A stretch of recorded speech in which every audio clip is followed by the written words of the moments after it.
semua, di sini saya akan menyampaikan materi saya mengenai koloid. Sebelum saya menyampaikan materi saya, perkenalkan nama saya Sidika Destania Purba dari PSPK 22B dengan NIM 422313139. Baik, saya akan menyampaikan materi saya pada hari ini. Nah, selanjutnya ada materi sistem dispersi, di mana sistem dispersi ini keadaan di mana suatu zat terdispersi secara merata di dalam mediumnya. Contohnya ini seperti pada gambar. Pada gambar kan tertera bagaimana tepung kanji di merupakan fase terdispersi dimasukkan kepada media atau medium yang berisikan air panas, di mana air panas itu sebagai media pendispersinya. Kemudian akan terjadi terdispersi pada gambar yang sebelah kanan. Kemudian selanjutnya ada sistem dispersi berdasarkan ukurannya. Nah, di sini sistem dispersi ini yang berdasarkan ukuran terbagi menjadi 3, di mana ada dispersi kasar atau yang disebut sebagai suspensi, kemudian ada dispersi halus yang disebut sebagai koloid, dan kemudian ada dispersi molekuler di mana disebut sebagai larutan. Nah, sistem dispersi ini berdasarkan ukurannya, pada suspensi ukuran partikelnya lebih besar dari 100 nanometer, kemudian pada koloid ukurannya dari 1 sampai 100 nanometer. Pada larutan ukurannya sebesar lebih kecil 100 nanometer. Kemudian ada perbedaan berdasarkan penampilan fisiknya. Pada suspensi, penampilan fisiknya itu berupa keruh, partikel terdispersi dapat diamati secara langsung. Kemudian pada koloid, penampilan fisiknya itu keruh sampai jernih, kemudian partikel terdispersinya hanya dapat diamati dengan mikroskop ultra. Kemudian pada larutan, penampakan atau penampilan fisiknya itu dari jenuh, partikel terdispersi tidak dapat diamati dengan mikroskop ultra. Kemudian selanjutnya ada sistem dispersi berdasarkan ukurannya, di mana terbagi 3 juga, suspensi, koloid, dan larutan. Di mana perbedaannya itu dibedakan atas 2 perbedaan, di mana dari kestabilan atau jika didiamkannya. Contoh perbedaannya pada suspensi mudah terpisah atau mengendap. Kemudian pada koloid, kestabilannya susah terpisah atau relatif stabil. Kemudian pada larutan, kestabilannya bersifat tidak terpisah atau sangat stabil. Kemudian ada perbedaan berdasarkan cara pemisahannya. Cara pemisahan suspensi itu dilakukan secara filtrasi. Kemudian cara pemisahan koloid itu tidak dapat disaring. Kemudian pada cara pemisahan larutan tidak dapat disaring juga. Kemudian selanjutnya ada contoh dari suspensi, koloid maupun larutan.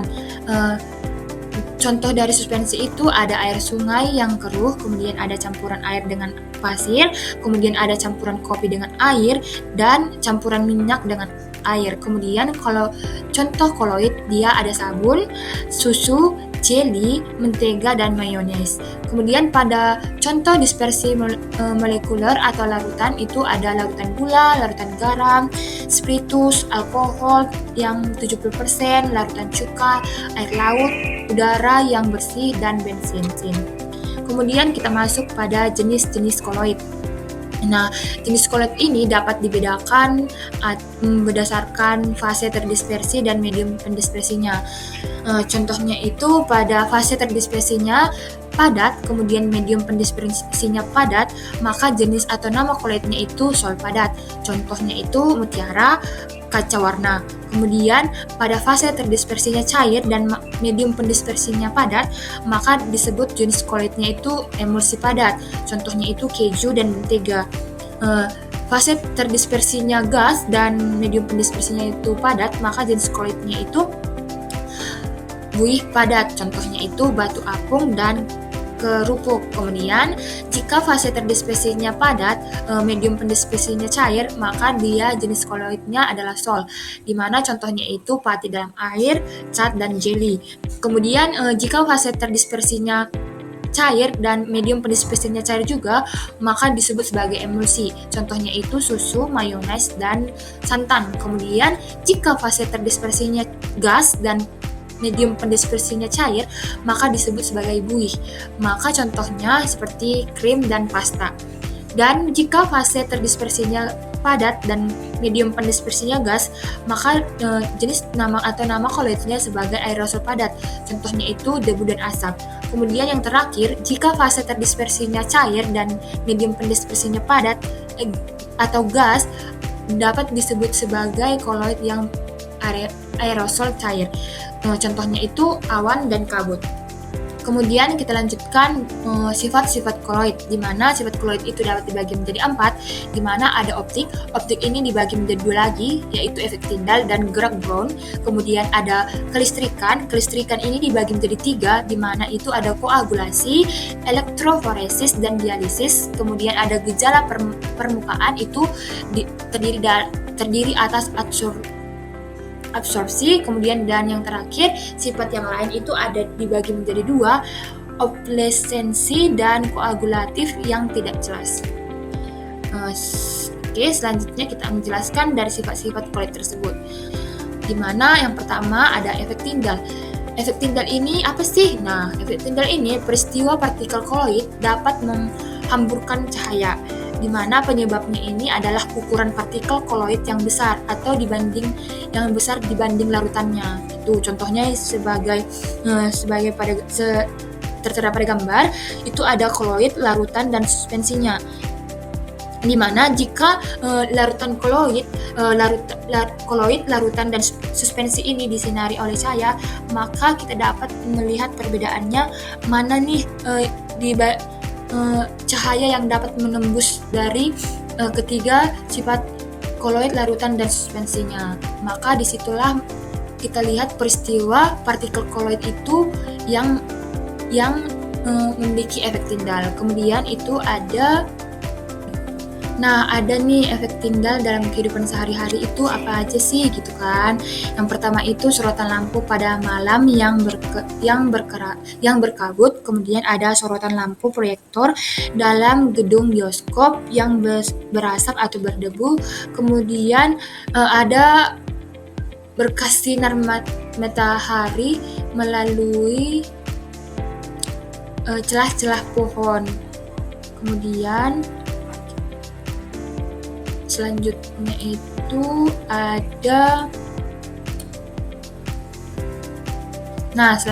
itu kita akan membahas tentang gerak Brown, di mana gerak Brown ini merupakan partikel senantiasa bergerak secara acak dan patah-patah di bawah mikroskop ultra. Nah, penyebab dari gerak Brown itu sendiri yaitu adalah adanya tolak-menolak muatan dan batuan dari benturan-benturan antara partikel, seperti pada gambar di samping, di mana di situ ada gerakan-gerakan partikel yang tolak menolak muatan dan benturan-benturan antar partikelnya. Kemudian itu kita masuk ke elektroforesis, di mana elektroforesis ini gerakan partikel koloid di bawah pengaruh medan listrik. Seperti contoh yang di samping itu tertera bahwasanya ada medan listrik pada katoda yang terjadi elektroforesis. Kemudian kita masuk ke absorpsi, di mana itu penyebab absorpsi ini adalah penyerapan terhadap partikel atau ion atau senyawa yang lain sehingga partikel koloidnya bermuatan.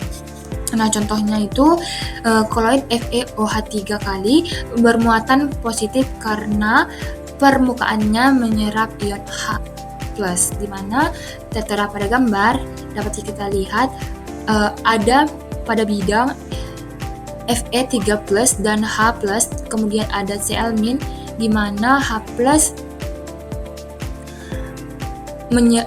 Fe3+ itu menyerap ion H+ yang ada pada bidang, maka terjadilah absorpsi. Kemudian koagulasi, di mana koagulasi ini pengumpulan partikel koloid sehingga membentuk endapan karena kerusakan stabilitas sistem koloidnya. Nah, ada contohnya nih tertera pada samping dari bagian atas dapat kita lihat proses koagulasi koloid yang bermuatan listrik, di mana pada yang pertama bidangnya terjadi dimasukkan nih partikel yang berisi muatan listrik. Kemudian semakin ke bawah maka koloidnya yang bermuatan listrik itu mengendap, maka itu disebut sebagai proses koagulasi. Nah, kita masuk ke contoh koagulasi. Yang pada beberapa contoh koagulasi ini dalam kehidupan sehari-hari dan industri itu ada 4 nih. Yang pertama itu pembentukan delta di muara sungai. Kemudian ada karet dalam lateks dengan menambahkan asam format. Kemudian ada lumpur koloidal dalam air sungai dapat digumpalkan dengan menambahkan tawas. Dan yang terakhir ada asap dan debu dari partikel padat digumpalkan dengan alat koagulasi listrik dari Cottrell.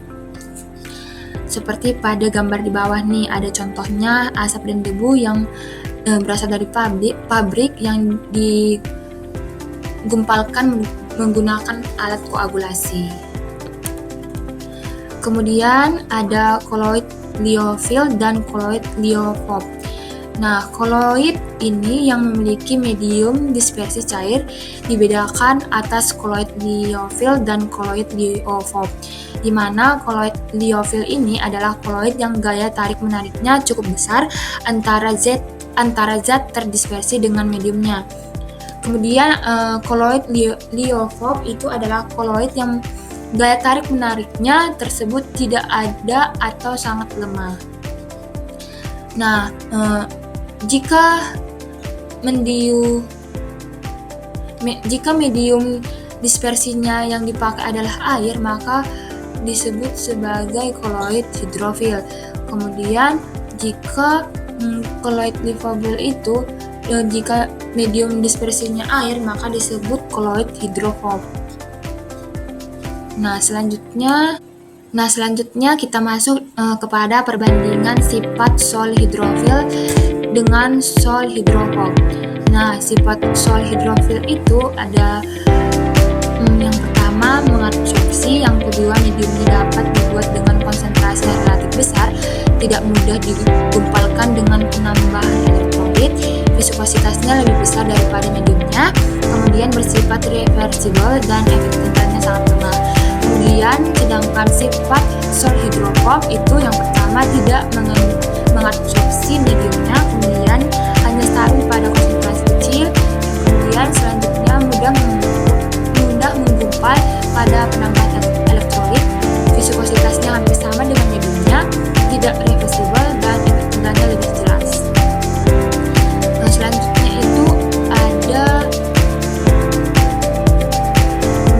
ada pembuatan koloid, di mana itu ada kondensasi dan dispersi.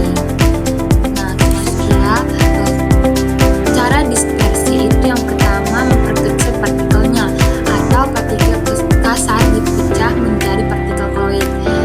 Dengan cara yang pertama itu cara mekaniknya, penghalusan dengan menggunakan gilingan koloid, contohnya itu campuran semen dengan air dan pembuatan bahan cat. Kemudian ada cara yang kedua, cara peptisasi, di mana penambahan zat ketiga ke dalam suatu endapan. Contohnya itu endapan HgCl yang ditambah dengan larutan NH3 akan menjadi koloid.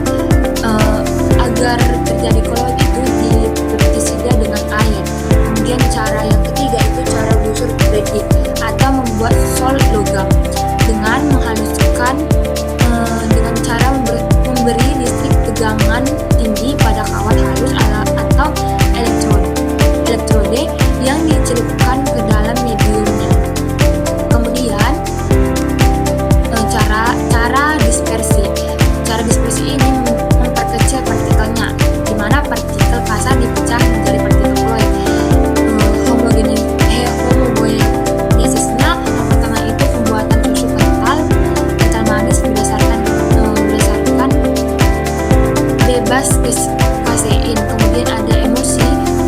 pabrik.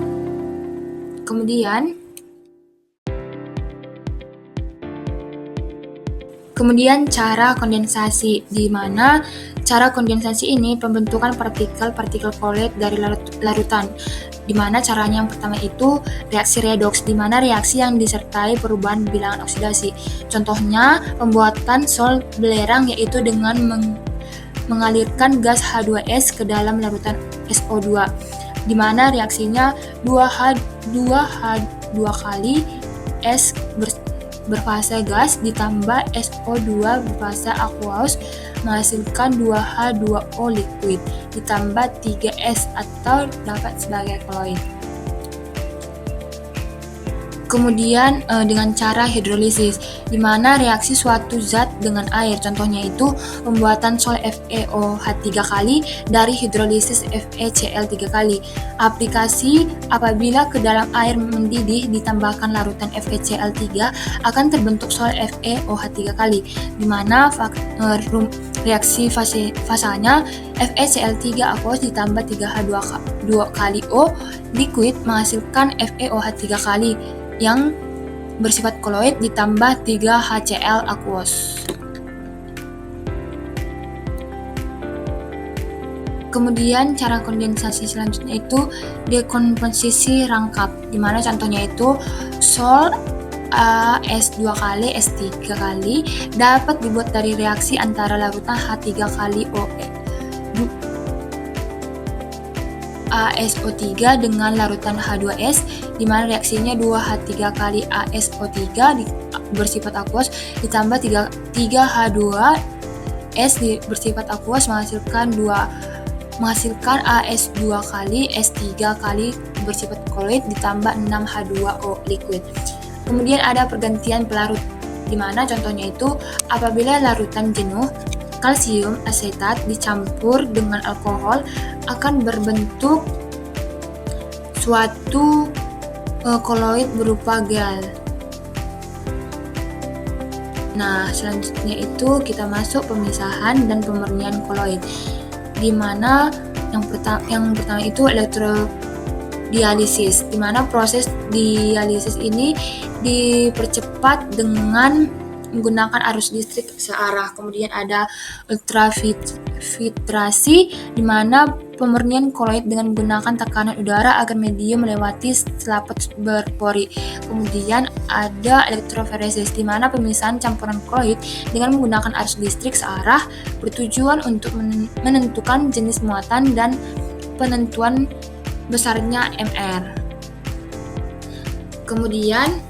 Kemudian ada beberapa koloid yang penting, yaitu aerosol. Contohnya itu sebelumnya aerosol itu adalah sistem koloid yang terdiri dari partikel padat atau cair yang terdispersi dalam gas. Contohnya itu air spray, cat pilox dan deodoran. Kemudian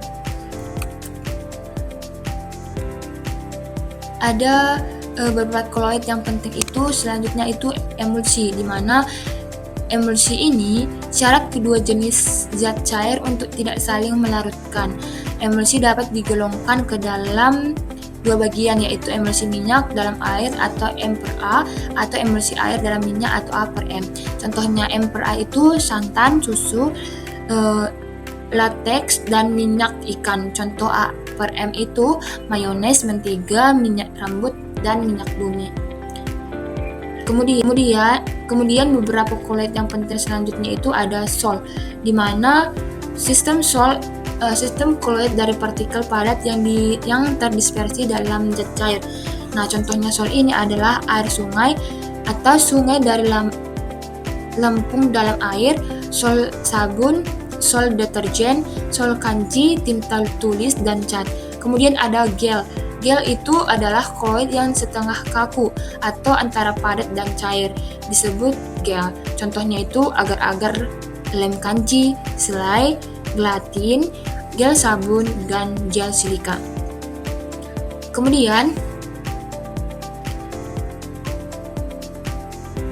beberapa koloid yang penting selanjutnya itu ada koloid asosiasi, di mana koloid asosiasi ini adalah molekul sabun atau deterjen terdiri atas bagian yang polar atau kepala dan bagian yang non-polarnya itu dapat disebut sebagai ekor, yang dimana daya pengemulsinya dari sabun dan deterjen disebabkan gugus non-polar. Dari sabun akan memberi partikel kotoran atau lemak dari bahan cucian kemudian mendispersikannya dengan menggunakan air. Nah, sekian penjelasan dari saya. Semoga materinya bermanfaat dan saya ucapkan terima kasih. Sampai jumpa.